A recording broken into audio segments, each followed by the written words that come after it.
ॐ विश्वं दर्पणदृश्यमाननगरी तुल्यन्निजान्तर्गतं पश्यन्नात्मनि मायया बहिरिवोद्भूतं यथा निद्रया यस्साक्षात् कुरुते प्रबोधसमये स्वात्मानमेवाद्वयं तस्मै श्रीगुरुमूर्तये नमः इदं श्रीदक्षिणामूर्तये बीजस्यान्तरिवाङ्कुरो जगदिदं प्राङ्निर्विकल्पं पुनः मायाकल्पितदेशकालकलना वैचित्र्यचित्रीकृतं मायावीव विजृम्भयत्यभिमः योगीव यस्वेच्छया तस्मै श्रीगुरुमूर्तये नमः इदं श्रीदक्षिणामूर्तये तस्मै श्रीगुरुमूर्तये नमः इदं श्रीदक्षिणामूर्तये। ॐ सहना भवतु सहनौ भुनक्तु सह वीर्यङ्करवावहै तेजस्विनावधीतमस्तु मा विद्विषावहै। ॐ शान्तिः शान्तिः शान्तिः। सदाशिवसमारम्भां शङ्कराचार्यमध्यमाम् अस्मदाचार्यपर्यन्तां वन्दे गुरुपरम्पराम्। ॐ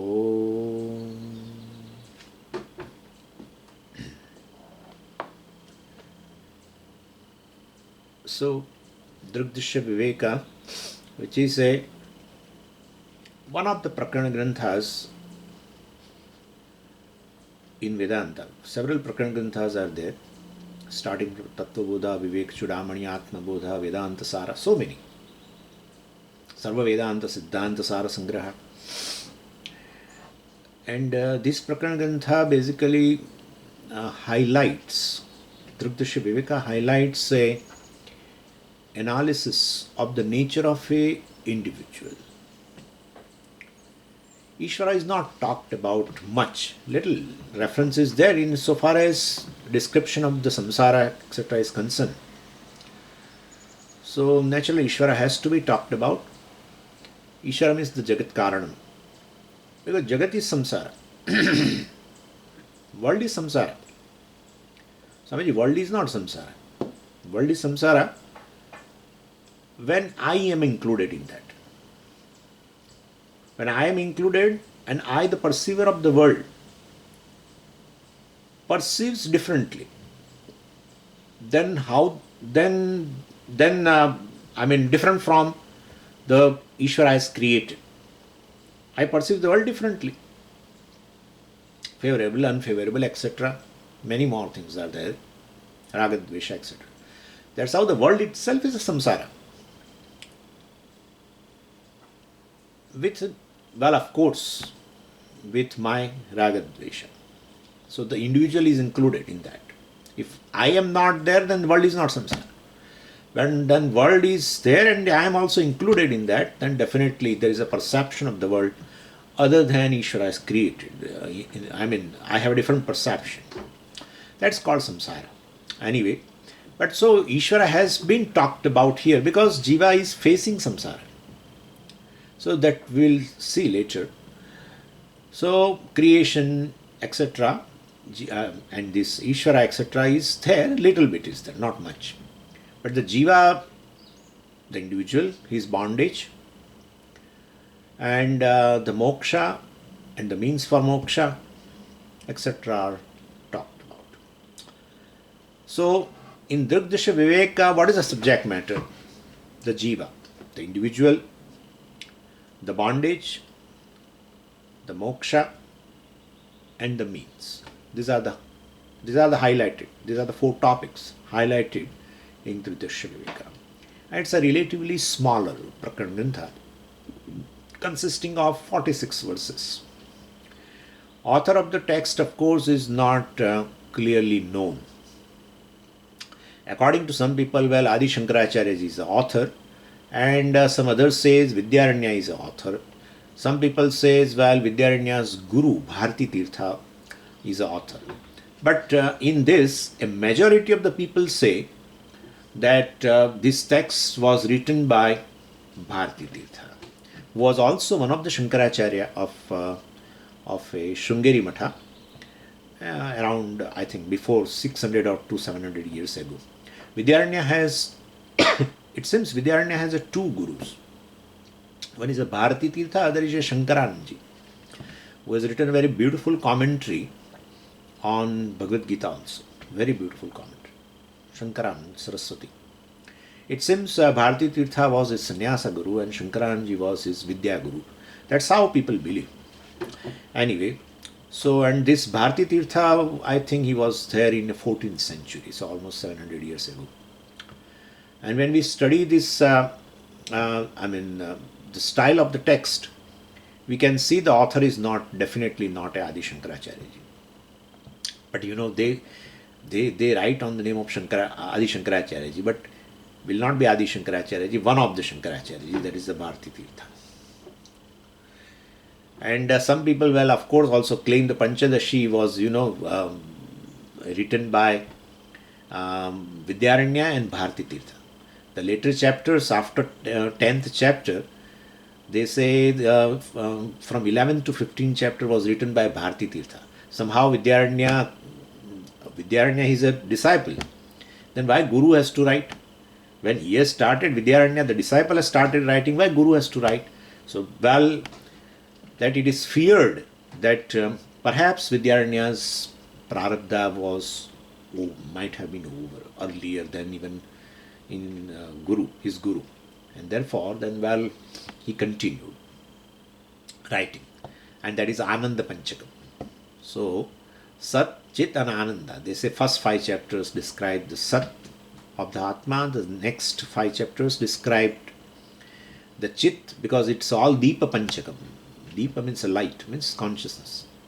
And the last 5 chapters are written by Bharati Tirtha on Ananda. So that's Ananda Panchakam. Very beautiful. But anyway, we'll be studying all the 15 chapters. Right now we are in the 7th chapter, and that's this is just for your information. So the style which is found in Panchadashi also is found in Drsya Viveka. And therefore, definitely Adi Shankaracharya ji has not written. So it's more likely that Bharati Tirtha must have written it. Okay, this is Drsya Viveka. Viveka means a discrimination referring to resolving the confusion and clarity in the thinking. So clear knowledge is called Viveka. And what is that? Drsya Viveka. So the topic is the clear knowledge regarding or a discrimination between the Drik, the observer, experiencer, seer, and the Drishyam, the scene. Why should we do this discrimination or the sorting out between these two? Well, sorting out is required when there is a mixing up. And that mixing up is called a Viveka. Otherwise we call Mohaha. Otherwise we call it Adhyasaha. Adhyasa is a confusion, Aviveka. And well, because of there is a non-discrimination or mixing up, we have to sort it out. And when we have confusion at different levels, then definitely, we should do that. The sorting out has to be done. And for that, this Bharati Tirtha says that the other confusions, he says something. Because the thing is, confusions are there in our life of several kinds. Aviveka is in fact a predominant factor in a samsari's life. That's how he is a samsari. Aviveka is always arisen out of a ajnana. And therefore, and everyone is born ignorant. And therefore, Aviveka alone is a predominant thing in the life. Then why you talk about Drsya Viveka? You start talking about other Aviveka confusions also. No, we will not talk. Why? What's your problem? We will only talk about this specific confusion. But this specific confusion alone is responsible for samsara. If this is gone, then other confusions are really, even if they are there, they don't bother us. Several confusions are there. Looking upon one thing as other is so common. Yeah, it's so common. Whole thing is just Ishvara Srushti. But you divide the whole Srishti into two. Ishvara has not divided the Srishti, it's a one Srishti. You divide the Srishti into two. And that is indicated by your pravritti nivritti also. Towards certain objects you rush as if, with a great speed. And from some other objects you are running away with a great speed. Why should you do that? It's all one Ishvara. Why should you do that? Because in your perception you have a different, that object is not the same. Towards one object you run, towards other object, from other object you run away. That shows in your perception object is different from what Ishvara has created. So you have a confusion. You superimpose some extra value on certain thing and then you run towards it. And you superimpose something else on other things and then you run away from that. Then definitely this confusion has to be resolved. And therefore, definitely confusion, this Drsya Viveka alone is, that confusion alone is the problem that is called samsara. And so we have to resolve this confusion to attain moksha. And therefore, we will not talk about any other Viveka. We will definitely talk about this particular Viveka called Drsya Viveka. And with this background, we will enter into the text. But as I told you, I will give you a certain gist of few verses. First, I will give you a gist of first 5 verses. Then I will give you a gist of 6 to 12 verses. Like that I will go. We are right now on verse number 23, which talks about a samadhi or nididhyasanam. And so we'll take it in portions. Now in the first 5 verses, the author talks about the individual who consists of 3 factors in the form of 3 drik, 3 seers. Normally the individual is presented as one with the 3 bodies or 5 shits, etc. But here the author introduced the individual as a composite entity consisting of 3 seers. Because he has to do Drsya Viveka. So he has to introduce the seer, and in that also one is a really seer and other is a seen, and like that there is a discrimination has to be done. That's how he introduces this way. And so each one is a seer, of course, in this individual. Seer number 1, seer number 2, seer number 3, total will be the individual. And each seer has got a corresponding seen object also, and of these 3 seers, 2 are relative seers and 1 is an absolute seer. So we have got 3 seer-seen pairs. So because a relative seer means from one standpoint is seer, the other standpoint, from other standpoint it is seen. That's how it is relative seer. Anyway, so we have got 3 seer-seen pairs here in this individual. And then author enumerated them. The first pair is the sense organ, the seer, and the external world, the seen. Seer number 1 here, sense organs, is a seer with respect to the external world, which is seen. The second is the mind, seer number 2, and for that, what is seen? The sense organs are the seen. And the third is the sakshi, the seer number 3, and the mind is seen. So, thus the sense organs are the seer number 1, the mind is seer number 2, and the sakshi, the consciousness, sakshi chaitanyam, is the seer number 3. The first 2, the sense organs and the mind, are relative seers, because sense organs are the seers with respect to external world, but the seen from the standpoint of the mind. So sense organs are, we call seer number 1, with respect to external objects, external world, which is seen.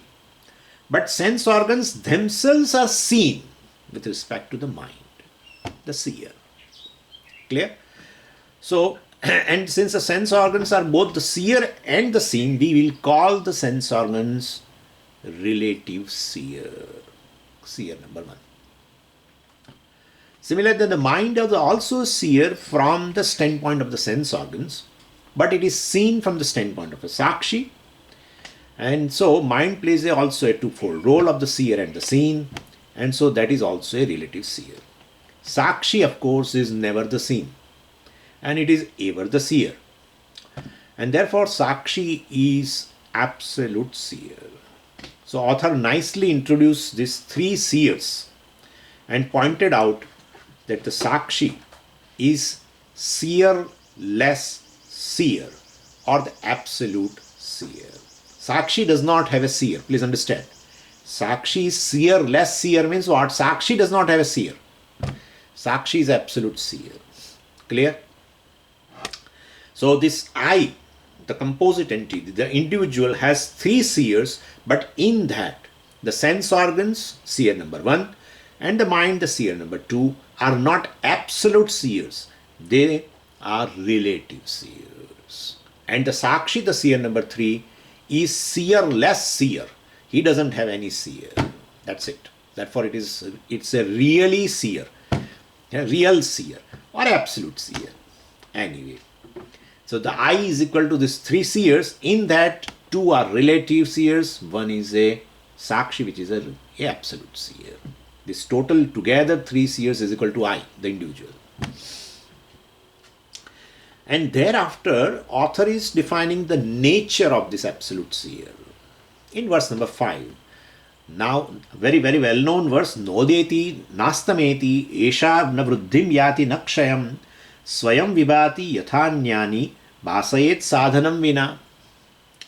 So author is defining the nature of the absolute seer.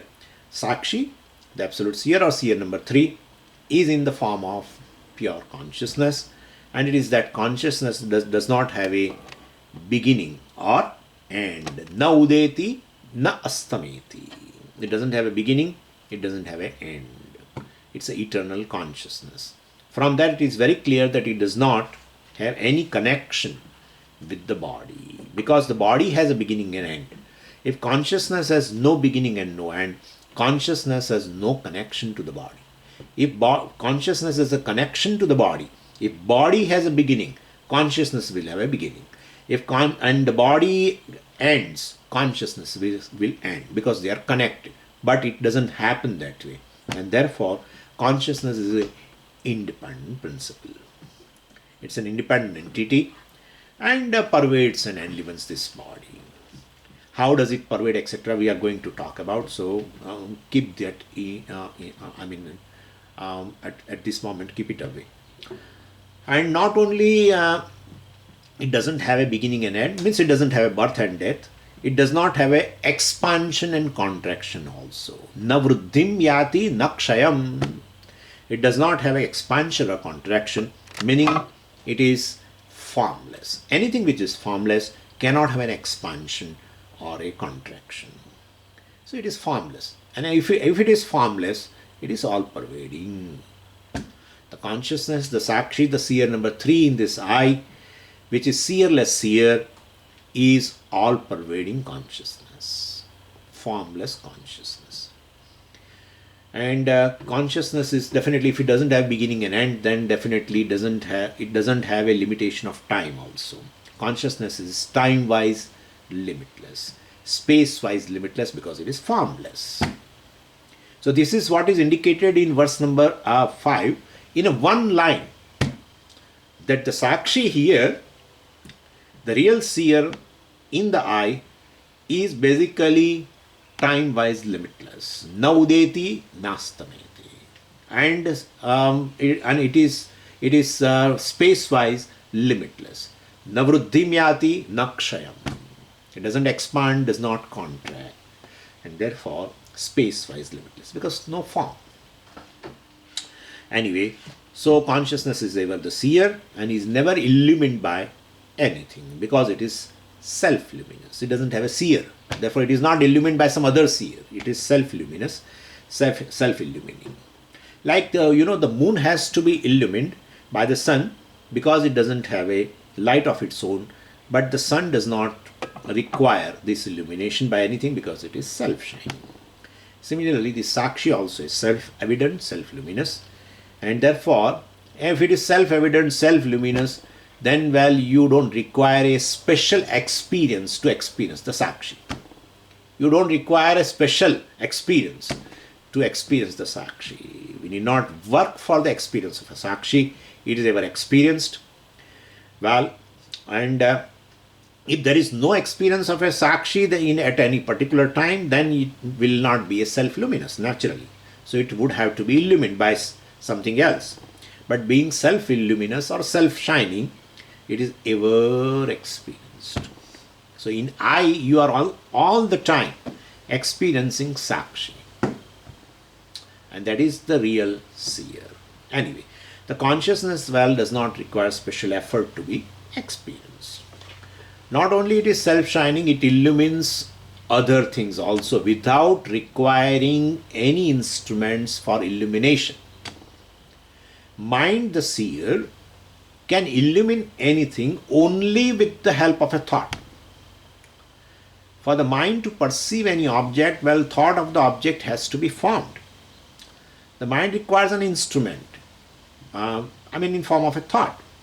But Sakshi does not require thought to illumine any object. Sakshi does not require sense organs to illumine any object. So, and that is, well, the mind, or without requiring mind or sense organs, Sakshi illumines everything. And of course, we are talking about Sakshi illumines the mind here first.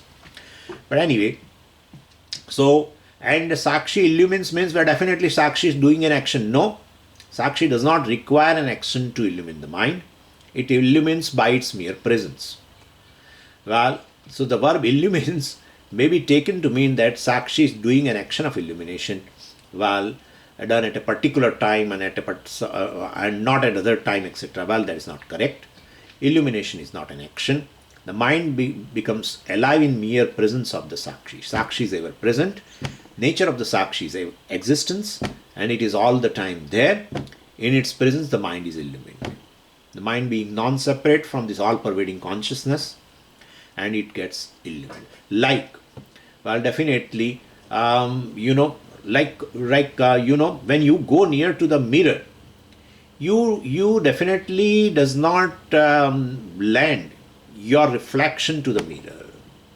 Well, definitely, just being present there, automatically the reflection in the mirror will occur of your body, etc. Same way, well, Sakshi also illumines not by its will, desire, plan or action, just as you, well, not by will or desire or plan or action, you get reflected in the mirror, just by mere your presence near the mirror. Well, automatically your reflection will be there in the mirror. So Sakshi, well, just it's in the form of existence, and in its presence the mind becomes alive and sentient, called seer number 2. Seer number 2 is basically, this is how, because the Sakshi illumines the mind, but this illumination is not based on a will of a Sakshi. It doesn't based on a desire of a Sakshi. It does not have a plan of a Sakshi. Sakshi is ever illumining. In its presence, the non-separate mind which is non-separate from the consciousness, automatically gets illuminated. And this is figuratively called Sakshi illumines the mind, or Ahankara, etc. We'll see that. So Sakshi does not undergo any modification naturally. If a will is there, plan is there, or desire is there, that's a modification.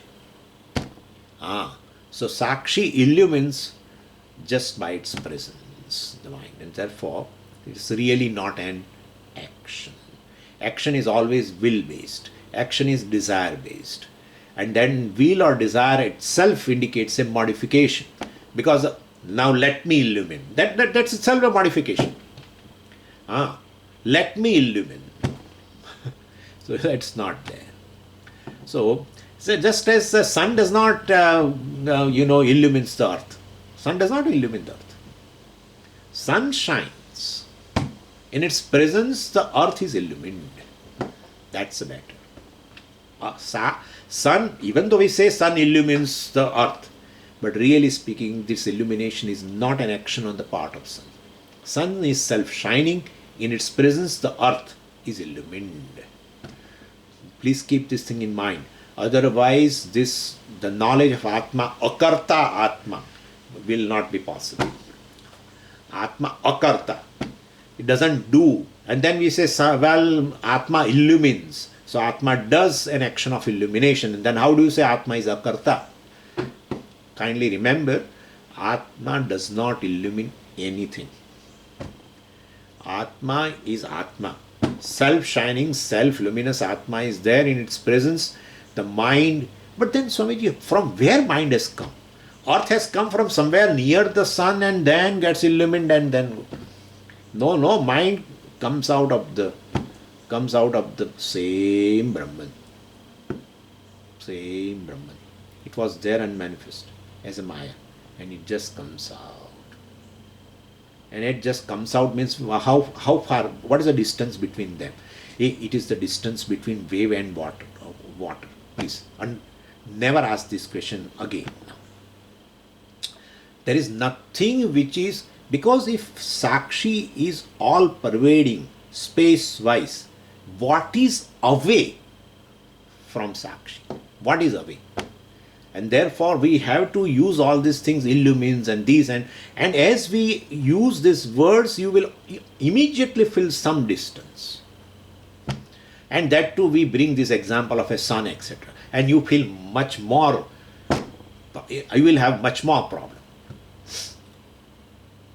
Here in this case, well, Sakshi does not undergo, it's a figurative. When we say Sakshi illumines, it does not undergo any modification for illumination, for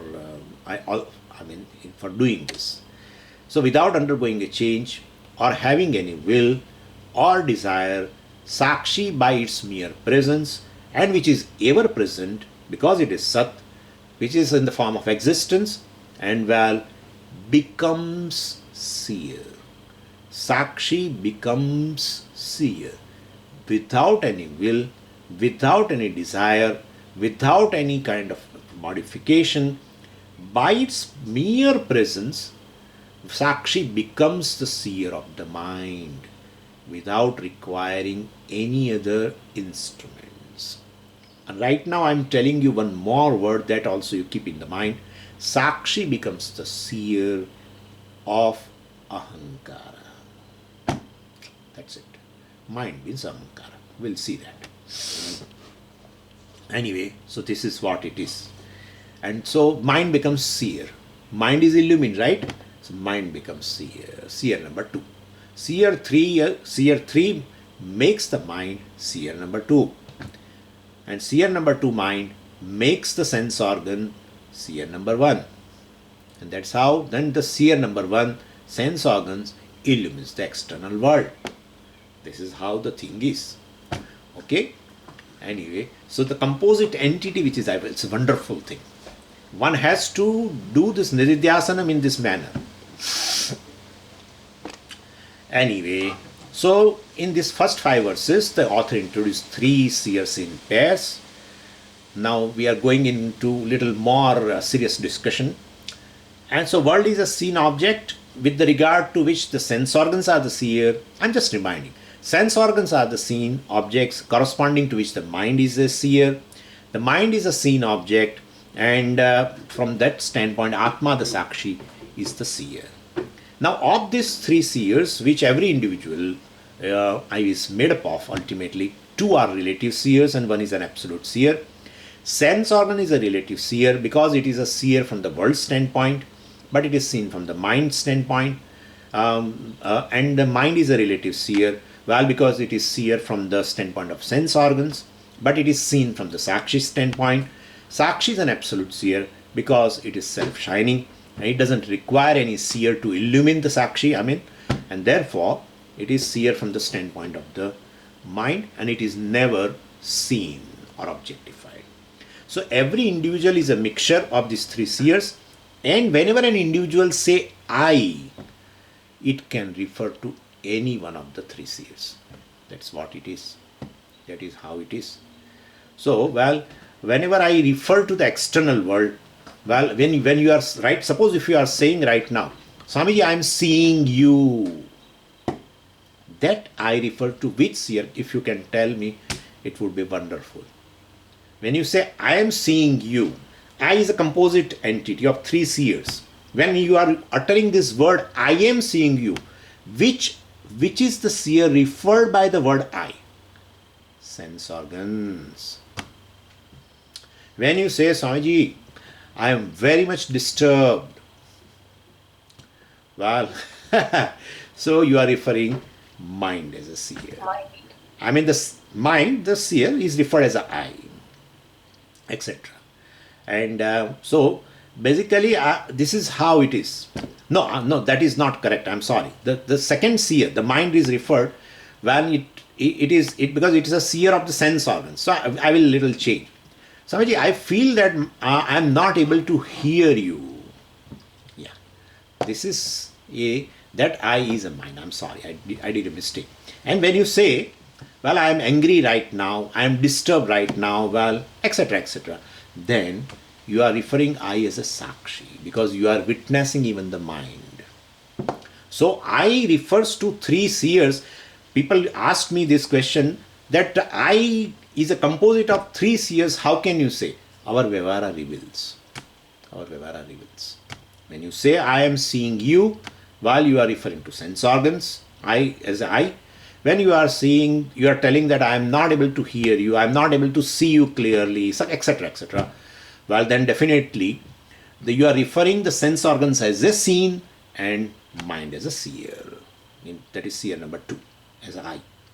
And when you say, well, I am very much disturbed, I am very much angry, etc., etc., well, I am very disappointed, Swamiji, by your words, etc., well, definitely you are referring to Sakshi, the seer number 3. Because you have, for you, the mind has become a seen. Then mind has become seen, that the seer is only Sakshi, there is no other seer. Clear? Is it clear now? So, this our Vyavahara reveals that I is a composite entity consisting of 3 seers. Out of that, 2 are relative. In bracket, we can write mithya. Anything which is relative is mithya, not absolute. Absolute means real. Anyway, and so this is how it is. And ultimately, the Viveka is going to be this only, in this I only, which is consisting of 3 seers, but 2 are really speaking seen, Drsya, mithya, etc.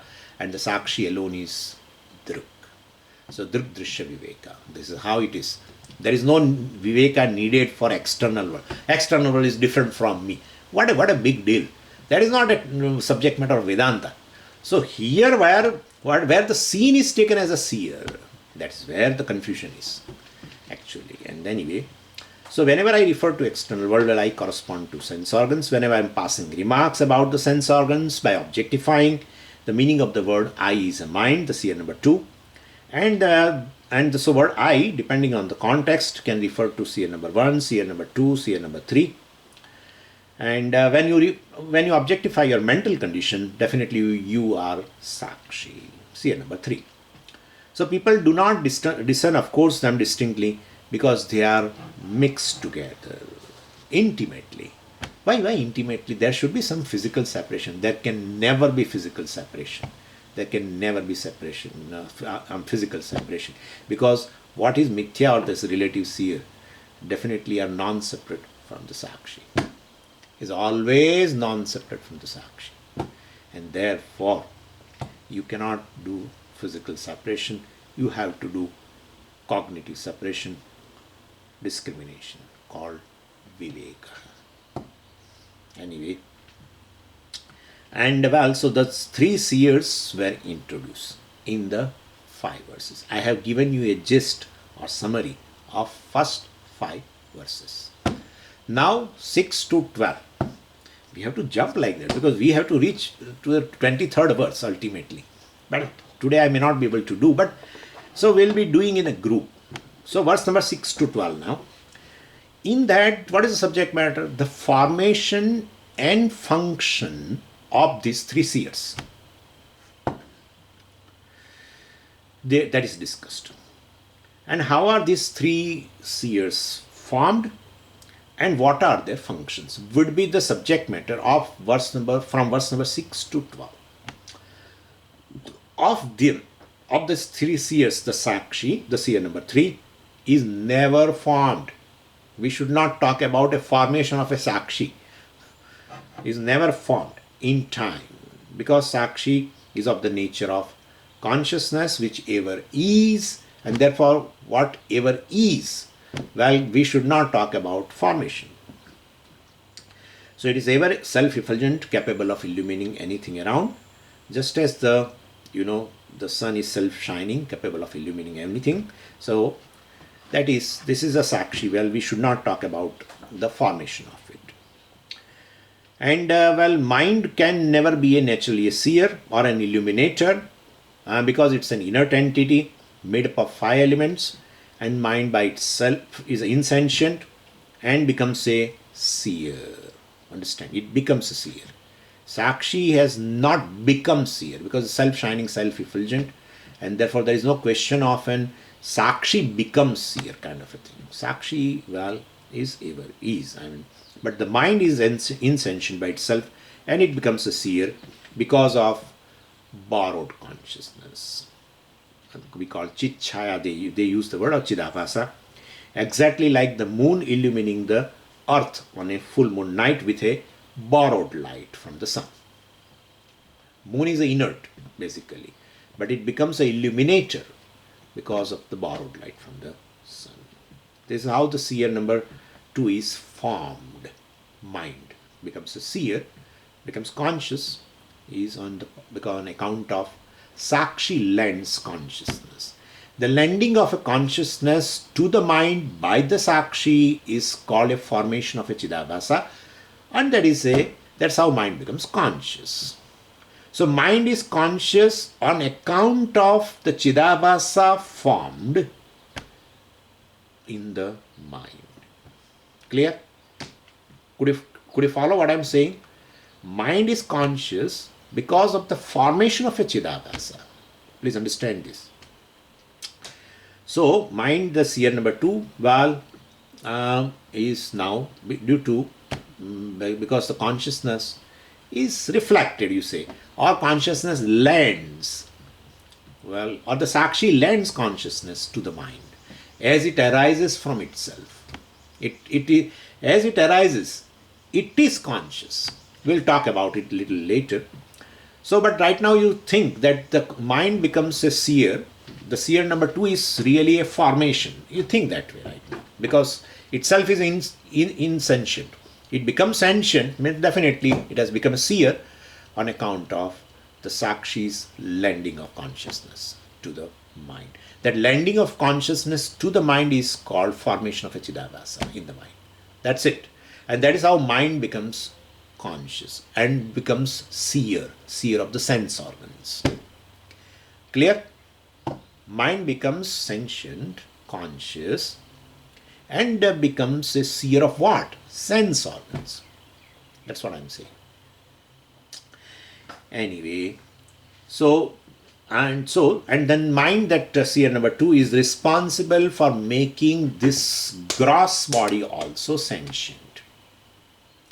The body and the sense organs are not sentient by themselves because they are made up of ultimately matter, subtle matter or a gross matter.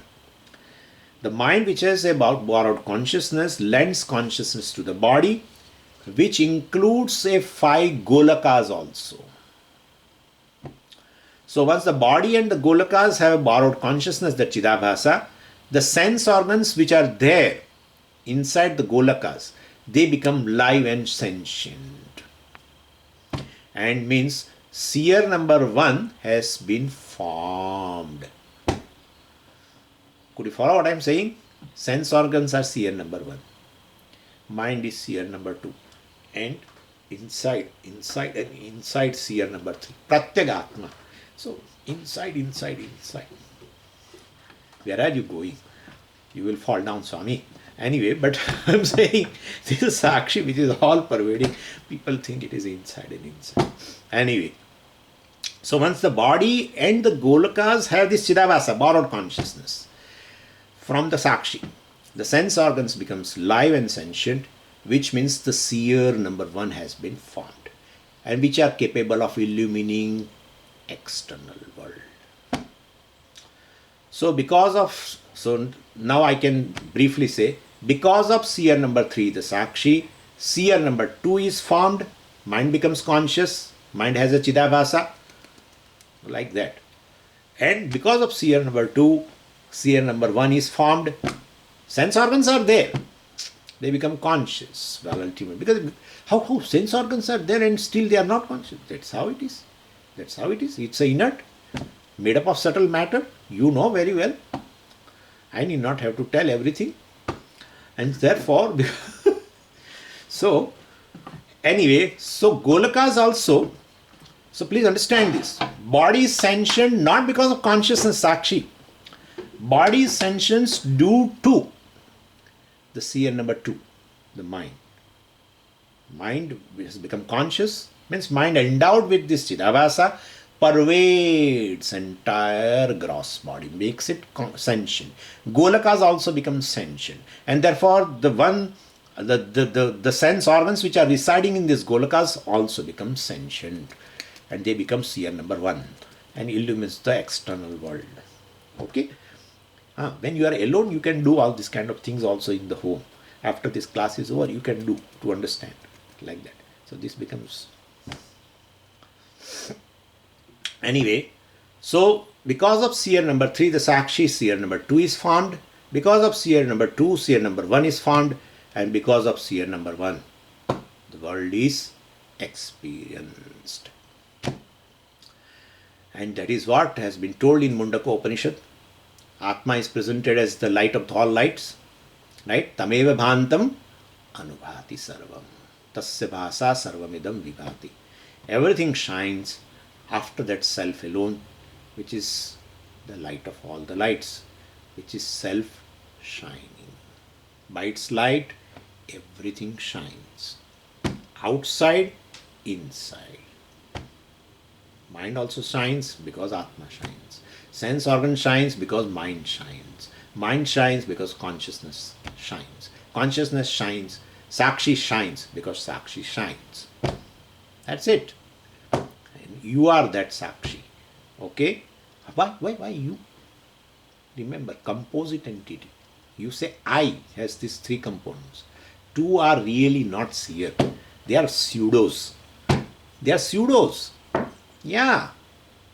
The real seer is this Sakshi. The meaning of word I. After removing this Vachyartha, just Lakshartha. This is called Bhaga Tyaga Lakshana. Bhagasya Tyaga. The I which is individual. Well, the meaning of the word I which is an individual is called Vachyartha, the direct meaning. And in that you do Lakshana to really arrive at the meaning of word I. What is real I? You wanted to know. Oh, it's a composite entity of 3 seers. But the sense organs and the mind, basically they are not seers. They have a borrowed consciousness. Chidabhasa. Mind is conscious due to Chidabhasa. Sense organs are conscious due to Chidabhasa. And that Chidabhasa is from the donor who has lended consciousness to them. And of course, external world is also illumined by that. So, by its light, everything shines. With its light. Jyotisham api tat jyoti. Okay. Now, having introduced this formation of 3 seers, now very interesting thing is, author divides the mind into 2 parts. This is amazing, very wonderful. For the sake of discussion, the mind is divided into 2 parts. The first part is a mind as a substance, substantial part of the mind. Why mind as a substance? Mind is a substance. Mind is means what? Sukshma Sharira. Sukshma Sharira means what? Subtle matter. Okay? And therefore it is matter, material. Okay? And therefore substance. Subtle. So you divide mind into two. First, we say the mind, we look upon the mind as a substance, subtle matter. We call Dravya. Dravyam has substantiality of its own. We call it Dravyam. We can call Manodravyam if you want. Manodravyam. The second part of the mind is the thought that rise and fall in the mind, like a waves in the lake. So similar to the waves of a lake, or similar to the waves in a lake, thoughts are constantly formed and resolved in the mind. And each thought is capable of coming out, through the sense organs and illumining the external world by pervading the object, etc. Exactly like, it's a light beam coming out of the torch light, and pervading the object and illumining it, right? So the torch is called Dravyam, and the beam which comes out and pervades the object and illumines it is called Vritti. Exactly like that. Could you follow? The torch has a two aspect. Yes, one aspect remains in your hand and the other aspect goes out. Exactly like that. Think that the mind is a torch. See here number 2. Mind is a torch. So as a substance it remains in the mind. It remains inside the body. But the thought comes out like that beam of light. Comes out, pervades the object and illumines the object. It comes out through the sense organs, of course. So this is how we have to think. Because in Vedantic epistemology, we always think that, objects do not enter the mind through the sense organs, but basically the thoughts go out and envelop the object. So while Dravya Amsha of the mind remains in the body, the Vritti Amsha is capable of expanding and contracting. And it expands, envelops envelops the object, illumines the object, and this expanding, contracting part of the mind, is Vritti Amsha. So like the rays of the sun, right? Sun as a Dravya, it is there, but the rays come out. Exactly like that. The Dravya Amsha of the mind remains in this body, part of subtle body. If the whole mind comes out, means what? The whole subtle body also will comes out. If whole subtle body comes out, then the left, which is the gross body which is left out, will be dead or alive. So please understand this. Only thought comes out. Anyway, so the mind has a Dravyamsha and Vrityamsha. Substantial part, the thought part. And both the parts are inert by themselves, naturally, subtle matter, and they become sentient because of Chidabhasa. Just as sunlight illumines the whole wave, a whole lake as well as the wave, same way Sakshi illumines the whole mind like a lake and also illumines the thought like a wave. Clear? So this is how it is, which we call, when the Sakshi illumines the whole mind, that's called Ahankara. Aham. Mind starts saying Aham. We call Pramata. Sakshi also illumines the thought. Means then the thought is endowed with the Chidavasa. We call Pramana Vritti. And then Pramata and Pramana Vritti combine together to illumine objects outside, which is called Prameyam. This we will be discussing in 10th chapter of Panchadashi also. You are speaking all the time, 10th chapter. When are we going to do? But we are going to do whenever it comes. So Pramata, Pramanam, Prameyam, everything is illumined by the Sakshi. Vidya. Mithya. Mithya. Pramata is non-separate from Sakshi, naturally. Mind also comes out from the Sakshi, Brahman. And even the Chidabhasa also will be there in the mind, due to which the mind becomes, say, Pramata or Ahankara, is also non-separate from consciousness Sakshi. Pramata is non-separate from Sakshi. The Pramana, the Vritti which arises, the way which arises in the lake is always non-separate from the lake. And therefore, the Vritti, Pramana Vritti also is ultimately non-separate from. If the whole mind is non-separate from the consciousness, where is a question of one thought? Which it is all non-separate from consciousness. Pramada, Pramanam both are non-separate from consciousness. And that Pramana Vritti goes out and pervades, envelops the object, illumines the object, while through Chidabhasa, of course, it is also within consciousness, all pervading consciousness. So whole three, the triad Pramata, Pramanam, Prameyam, all the three are non-separate from this all pervading Sakshi, consciousness. And therefore they are Mithya. Sakshi is not a Pramata, Sakshi is not Pramana Vritti, Sakshi is not a Prameya, but all the three are consciousness, non-separate from consciousness, without which they cannot exist, without which they are not illumined, etc. etc. Okay, now some more discussion.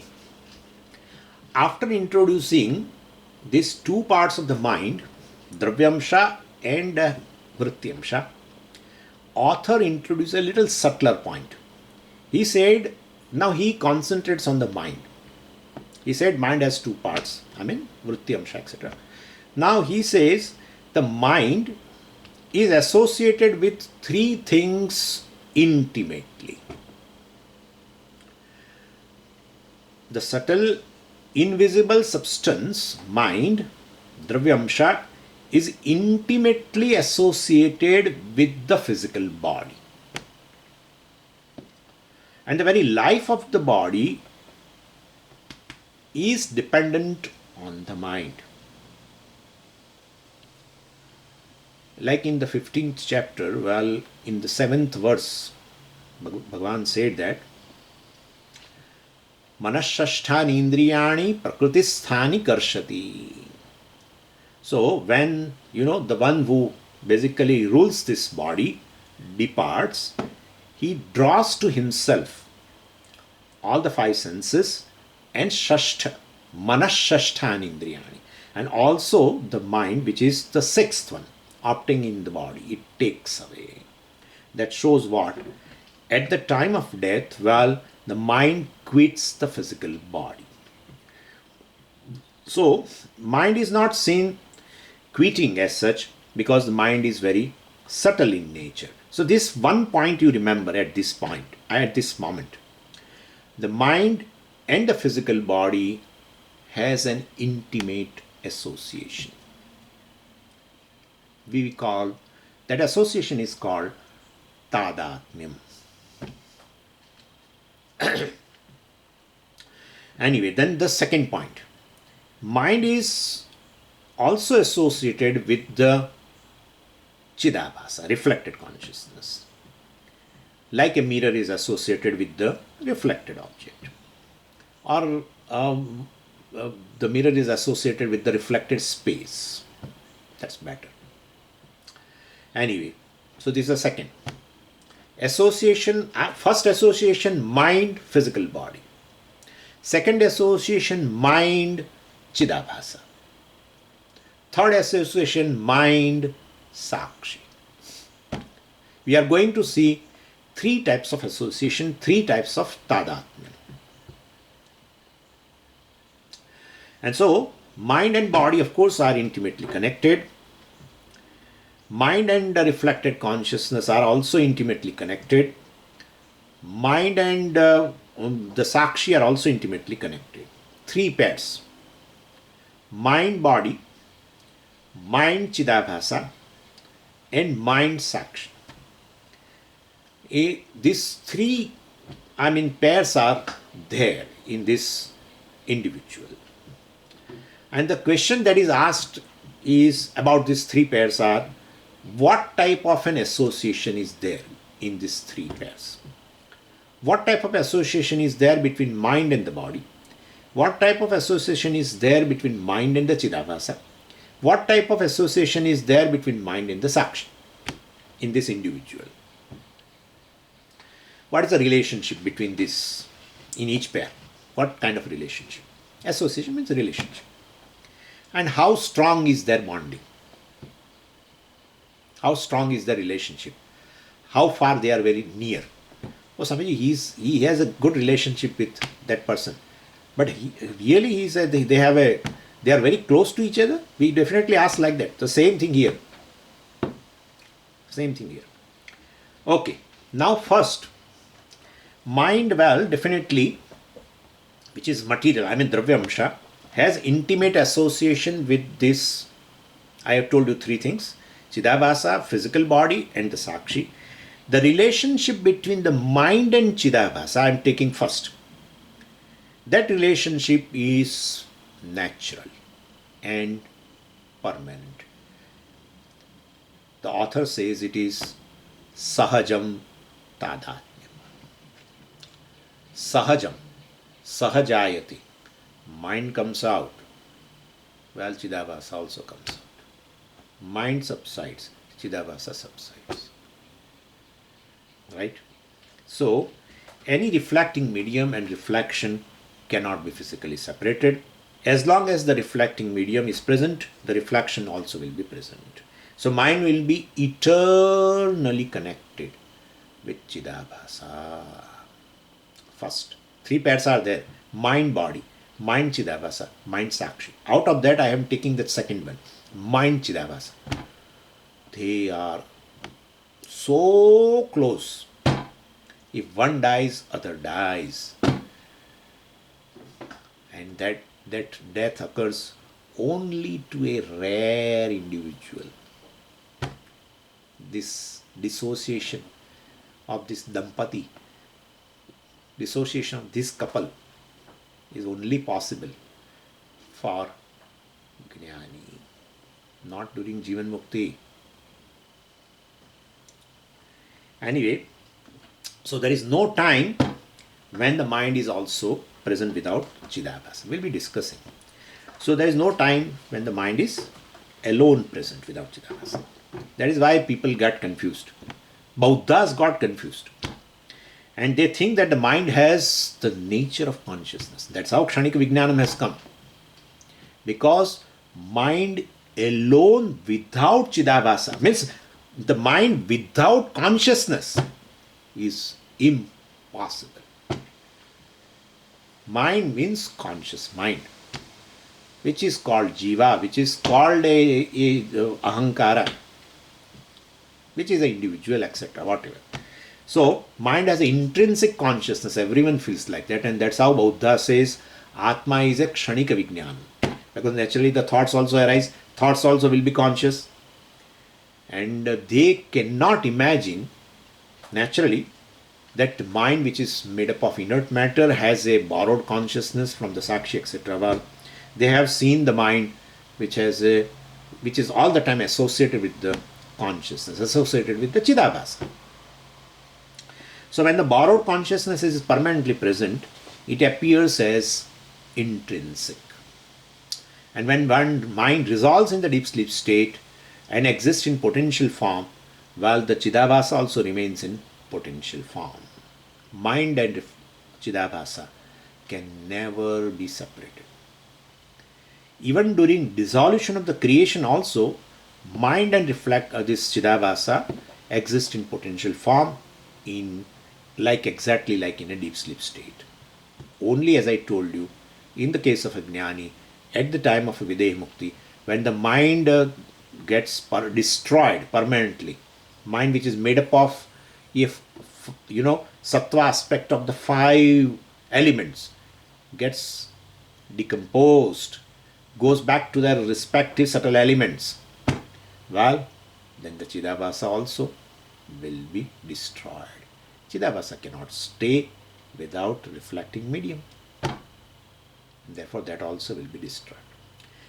So, mind and Chidabhasa has inseparably permanent relationship called sahaja tadatmyam. Second, body-mind relationship. I'm taking little time so that I can finish this one topic. Body-mind relationship, well, is never permanent, is never inseparable, because the body dies at some point. If body dies, that shows the mind separates from the body. If the relationship is permanent, body would never die.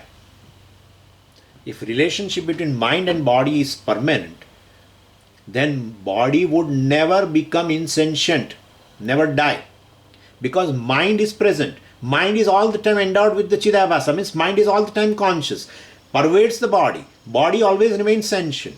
There would not be a death. But body becomes insentient. That shows mind has gone away. That's all. Mind has gone away means Dampati has gone away. You should think that way. Dampati. Mind has gone means Dampati. Which Dampati? Mind along with the Chidabhasa. Yeah. Mind means conscious mind. Keep this thing in mind. Throughout your study of Vedanta, please keep this thing in mind.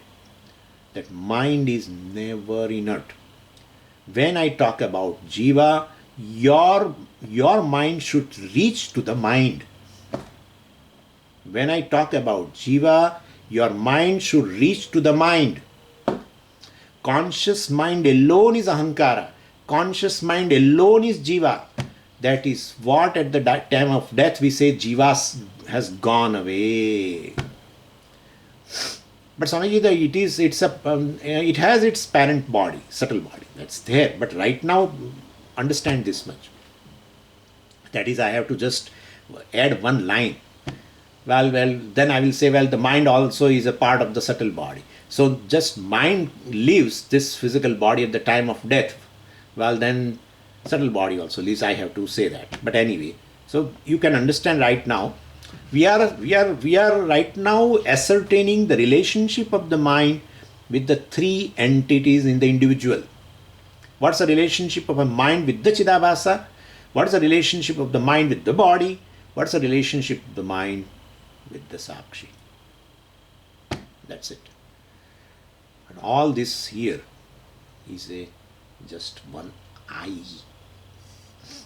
Chidabhasa is there, mind is there, and Sakshi is also there. Everything is there.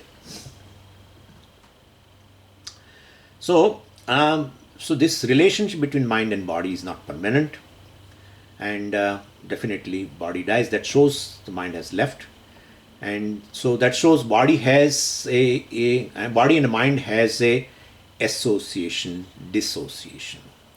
Dissociation is called death. Association to the new body is called birth.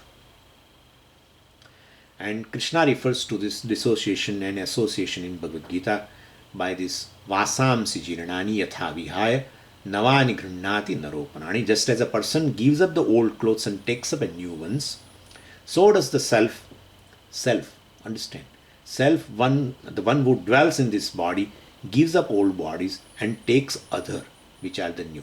Swamiji, but that self you are saying gives up and takes up, gives up, takes up, dissociation, association. What is that self? Your self is basically, you said Brahman, Satchidananda, all pervading. How come an all pervading thing has an association and dissociation? So here the self means Jiva, Jivatma, and means what? Conscious mind. Why it is conscious? Because Chidabhasa is there. But without Chidabhasa, don't think. Don't think. Mind means conscious mind. Because all pervading consciousness, mind which is non-separate from consciousness, Sakshi. Therefore it is all the time. Like the mirror. Well, we'll have a reflection. Your reflection may be there or may not be there. I think we discussed this. But the reflection of space is all the time there. Because it's all pervading. So mind drops one body, dissociation, takes up another body and lives for some time, drops that body, and that cycle goes on. And that mind-body relationship is temporary. Okay, what principle causes their association and dissociation? Well, the association of a mind to this body is by prarabdha karma. And the association will last until prarabdha karma lasts. And therefore, this association between body and the mind is karmajam tadatmyam. Karmajam, karmana jayate. This association has arisen of a mind with the body. That association has arisen due to prarabdha karma. Once that is over, mind leaves and body becomes insentient. And the third relationship, mind with the sakshi. Think of what's the relationship of a mind with the sakshi. The first question is whether the mind has a relationship with the sakshi or not. Om Purnamadav Purnamidam Purnat Purnamudachyate Purnasya Purnamadaya Purnamevavashishyate. Om Shanti Shanti Shanti. Harihi Om Shri Gurubhyo Namaha. Harihi Om. Nice summary, Swamiji. Thank you so much. Yeah, namaste.